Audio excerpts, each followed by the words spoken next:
Ардчилсан намын нарийн бичгийн дарга Магна өнөөдөр ардчилсан намын мэдээлэл сурталчилгааны төвд хэвлэлийн баг хурал хийлээ. Энэ хурлаар ерөнхийлөгчийн сонгуультай холбоотой нэр дэвшигчдийн мэтгэлцээний талаар мэдгдэл хийсэн юм. Мэтгэлцээнийг зохион байгуулах 3 намын ажлын хэсэг 2 удаа уулзсан. Ерөнхийдөө бол мэтгэлцээнийг яаж зохион байгуулах хэлбэр нь ямар авах гэдэг дээр бол ерөнхийдөө бол санал нэгдэж байгаа.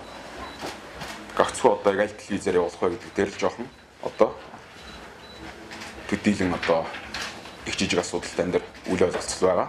Энийг бол залруулад нөгөө талаас хүлээн зөвшөөрнөд итгэж байна. Тэгээ ямар ч байсан ерөнхийлөгчийн сонгуулийн 18 хоногийн хугацаанд бол мэтгэлцээний явах хэрэгтэй гэдэг ардчилсан намын байрс байгаа. Ардчилсан намаас нэр дэвшиж байгаа Бат тулгаг нэр дэвшигчийн хувьд бол та нар мэдж байгаа урд нь 3 удаа их хурлын гишүүнээр сонгогдож ирсэн. Засгийн газрын гишүүнээр 2 удаа ажиллаж ирсэн. Туршлагатай юм улс төрч хүн.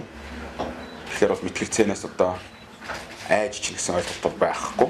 Ардчилсан нам мэтгэлцээнээс зугтаж байна гэсэн мэдээллийг Монгол Ардын нам, Монгол Ардын Улсуулт намын нэр бүхий албан тушаалтнууд тараас нэг залруулж өнөөдөр ийхүү мэдгдэл хийсэн юм байна.